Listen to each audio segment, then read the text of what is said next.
बहुत शुक्रिया डॉक्टर शाह साहब कि आपने टाइम दिया और न्यूट्रिएंट मैनेजमेंट पे हमें काफ़ी अच्छी और काम वाली चीज़ें बता दी इन्होंने।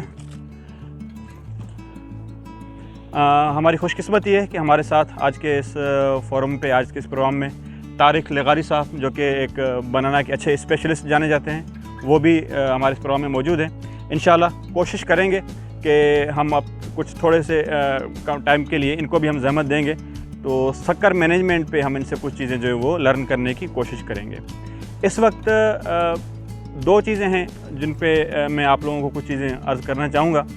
एक तो ये कि जर्नल एग्रोनॉमी क्या है हमारे पास, बनाना की अगर हम लगाना चाह रहे हैं।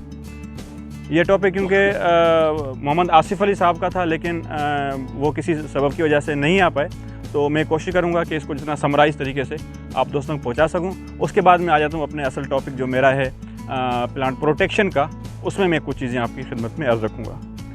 जर्नल एग्रोनॉमी में सबसे पहले हम आते हैं सोइंग पे। सोइंग के लिए जो बुनियादी चीज़ है वो है हमारी सॉइल, कि हमारी सॉइल कैसी होनी चाहिए।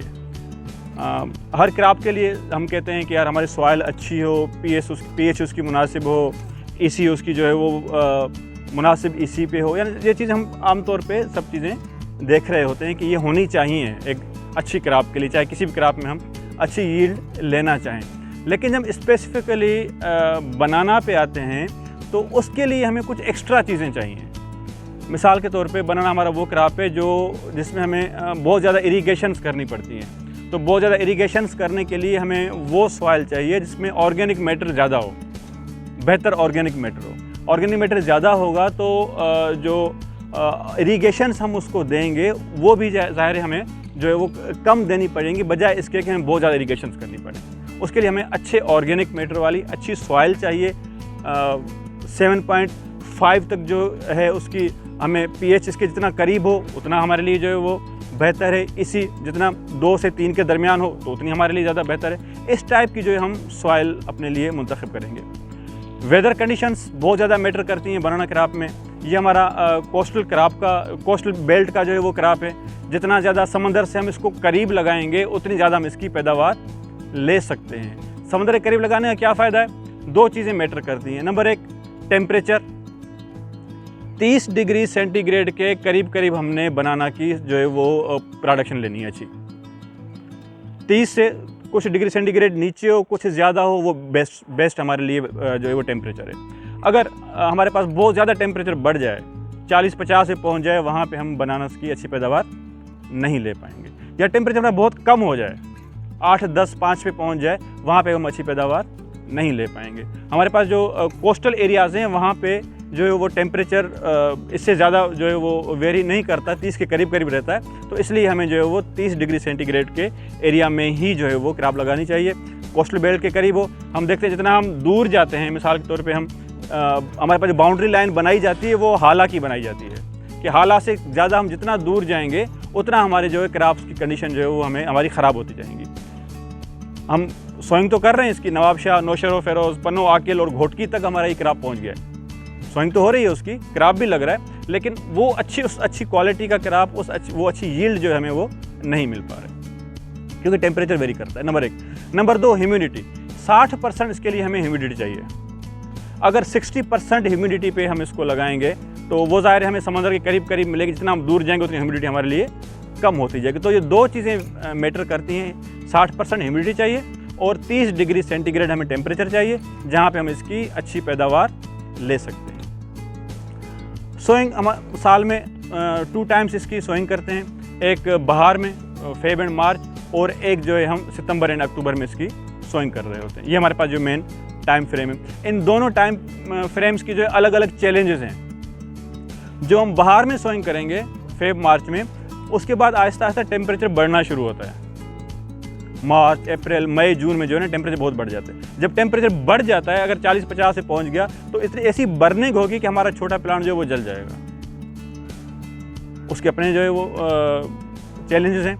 लेकिन जब हम सितंबर अक्टूबर में जाएंगे तो उसके बाद टेम्परेचर कम होना शुरू होता है। दिसंबर जैन में अगर टेम्परेचर हमारा 4, 5 या 10 तक चला जाता है तो उसमें भी जो पारा गिरेगा वो हमारे क्रॉप को जला देगा।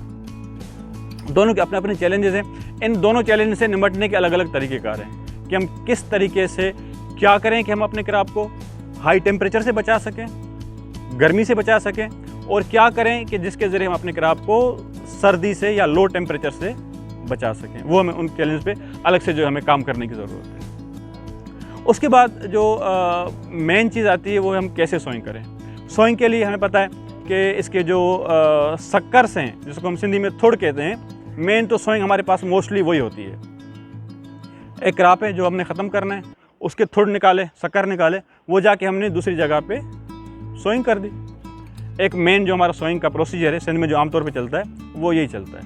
इसके अलावा इस वक्त जिस चीज़ को ज़्यादा फोकस किया जा रहा है, जिस चीज़ पे ज़्यादा तवज्जो दी जा रही है, वो है हमारी टिश्यू कल्चर प्लांटिंग, कि हम शक्कर वाली सोइंग से टिश्यू कल्चर जो है वो प्लांटिंग पे शिफ्ट हो जाएं। क्यों शिफ्ट हो, क्या फ़ायदा है इसका? बहुत सारी ऐसी डिजीज़ हैं, ऐसे प्रॉब्लम्स हैं जो हमारे क्रॉप्स में होते हैं, जिनका हमें कुछ का पता होता है, कुछ का पता नहीं भी होता। वो डिजीज़ प्लांट जिसमें कोई भी डिजीज़ आ गई, कोई भी मसला आ गया, अगर हमने वो उठा के कहीं काश्त कर दिया, कहीं उसकी सोइंग कर दी, इसका मतलब है कि एक डिजीज़ हमने एक जगह से निकाल के दूसरी जगह पर डिजीज़ बढ़ा दी, वो डिजीज़ बढ़ जाएगी वहाँ पे। जब डिजीज़ को हम खुद बढ़ा रहे होंगे अपने हाथों से, तो हम उस क्रॉप से क्या उम्मीद रखते हैं कि हमें वहाँ से क्या अच्छी प्रोडक्शन मिलेगी। ये वो क्रॉप है जो कि एक साल की तो नहीं लगाते हम लोग, कि हमने जैसे दूसरे क्रॉप हम लगाते हैं, राइस लगाया, वीट लगाया, 6 महीने के अंदर अंदर क्रॉप सोइंग भी हुई, हार्वेस्टिंग भी हुई, यील्ड भी आ गई। ये वो क्रॉप तो नहीं है। ये क्रॉप हम 10 साल, 20 साल, बल्कि 50 साल तक भी हम इसको चला सकते हैं अगर अच्छी मैनेजमेंट की जाए तो। जो इतने लॉन्ग ड्यूरेशन का क्रॉप है, उसमें रिकमेंड यही किया जाता है कि अब हम लोग जो शक्कर सोएंगे, थुड़ वाली सोएंगे, उसमें से निकल के हम टिश्यू कल्चर सोइंग पे चले जाएं। वो प्लांट्स यूज़ करें जो कि डिजीज़ फ्री हों, कोई डिजीज़ ना हो उसमें। मेन फ़ायदा उसका यही है पहले नंबर में, कि वो प्लांट्स होंगे जो कि डिजीज़ फ्री होंगे, जो कि हम लेब्स में बना रहे होते हैं। वो लेब में बना के लेब कंडीशंस में उनको टेस्ट आउट करके डिजीज़ फ्री करके हम उनको जब अपने फील्ड में ले जाते हैं और वहाँ पे जाके उनको उनकी मल्टीप्लिकेशन कर रहे होते हैं। एक फ़ायदा उसका ये।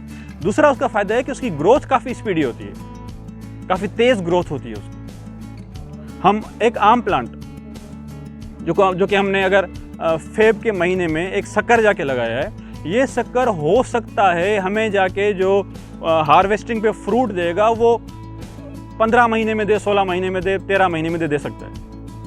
लेकिन वो प्लांट जो हम लगाएंगे जो कि टिश्यू कल्चर होगा, उसके लिए अगर उसको बहुत अच्छे तरीके से मैनेज किया जाए तो वो हमें 9 महीने में फ्रूट दे सकता है। यानी हम अपने 5-6 महीने भी टाइम पीरियड भी जो वहाँ से बचा सकते हैं। जो हमारा खर्चा आएगा उसके ऊपर, वो वहाँ से काफ़ी हद तक कवर हो जाएगा। हम अगर शक्कर से भी एक जगह से दूसरी जगह ट्रांसपोर्ट करते हैं तो मेरे ख्याल में आम तौर पे कोई पर प्लांट हमें कोई 20-30 रुपये कास्ट आ जाती है, 30 रुपये कास्ट आ जाती है। यानी अगर हम एक थुड़ को ट्रांसपोर्ट करके ले जाएं किसी दूसरी जगह, तो तारिक भाई बता रहे हैं कि 30 रुपये पर प्लांट कास्ट आ जाती है। लेकिन अगर हम टिश्यू कल्चर पे जाएंगे तो 60 रुपये से लेकर 100 रुपये के दरमियान में डिफरेंट जो लेब्स हैं वो डिफरेंट रेट्स भी दे रही होती हैं। 60 से लेकर 100 रुपये के दरमियान हमें जो पर प्लांट उसकी कास्ट आ जाती है, जो कि हमारे लिए मेरे ख्याल में एक अच्छा तरीका है सोइंग का, हम अगर टिश्यू कल्चर पे चले जाएं। उसके अलावा कुछ और नए तरीके भी हैं मैक्रो प्रोपेगेशन के, कि हम जो है वो एक प्लांट लें, उसका जो नीचे वाला पोर्शन है जहाँ से हम उसकी प्रोपेगेशन करते हैं, उसको ले जाके उसकी डिफरेंट जो आई बड्स हैं उनकी जाके सोइंग करें और वहाँ से डिफरेंट जो है वो एक अपनी मैक्रो प्रोपेगेशन की नर्सरी भी बना सकते हैं, जिसका आमतौर पे हमारे पास रवाज नहीं है। लेकिन अल्हम्दुलिल्लाह अभी ठट्टा में एक दोस्त हैं जो कि इस पे काम कर रहे हैं, वो उसकी प्रोपेगेशन कर रहे हैं, नर्सरी उन्होंने लगाई हुई है, जिससे लगता है कि आइंदा आने वाले सालों में हम इस मैक्रो प्रोपेगेशन पे भी चले जाएंगे। इसके बाद जो मेन चीज़ आती है वो आ जाती है हमारी शक्कर मैनेजमेंट। जो बच्चे उसके निकलेंगे उनको कैसे मैनेज किया जाए। इस टॉपिक पे तारिक भाई हमारे साथ मौजूद हैं, जो कि शक्कर मैनेजमेंट पे हमें बताएंगे कि किस तरीके से हम जो है वो शक्कर उसको मैनेज करें, उसको हम लेके आगे चलेंगे। ये प्लांट जो हमने लगाया, इसकी जो लाइफ है पूरे प्लांट की, वो ऑन एन एवरेज 50 से 52 पत्तों के दरमियान होती है, या 54 पत्तों तक होती है। कितने पत्ते होते हैं भाई इसमें? 50 से 54 पत्तों की डिफरेंट वैरायटी टू वैरायटी ये वेरी कर रहा होता है। एक पत्ते की जो एवरेज उम्र है कि पत्ता कब निकलेगा वो बनती है 5.5 से 6 दिन के दरमियान। अगर हम 6 दिन लगा लें एक पत्ते की एज, तो 50 मल्टीप्लाई बाय 6 कितने दिन हो गए? 300 दिन का जो है हमारा एक प्लांट होगा। 300 दिन का मतलब क्या है, कितने महीने हो गए? 9 महीने, तकरीबन 9 महीने के करीब बन जाएगा। यानी इस एज में हमें वो प्लांट जो है वो पैदावार दे सकता है। जो मैंने आपको बताया ना कि अगर हम टिश्यू कल्चर पे जाएंगे तो 9 महीने में हमें पैदावार मिल सकती है, लेकिन अगर हम शक्कर पे जाएंगे तो वो हो सकता है हमें 12 महीने में जो है वो फ्रूट दे दे, 15 में दे दे, 16 महीने में दे दे, वो काफ़ी जो है वो लंबा जाएगा।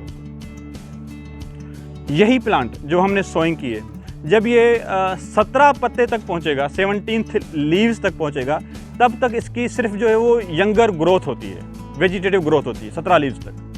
जब वो 18वें लीव पे पहुंचता है तो इसका जो पीरियड है कि उसके अंदर जो बच्चा बनना शुरू होता है, जो बच्चा उसके अंदर पेट के अंदर बनना शुरू होगा, वो तकरीबन 18वें लीव से बनना शुरू हो जाता है। 18th लीव पे उसका बच्चा जो उसके अंदर उसकी प्रेगनेंसी स्टार्ट हो जाती है। 17th लीव तक वो सिर्फ अपनी जो है वो वेजिटेटिव ग्रोथ करेगा, यंगर ग्रोथ करेगा।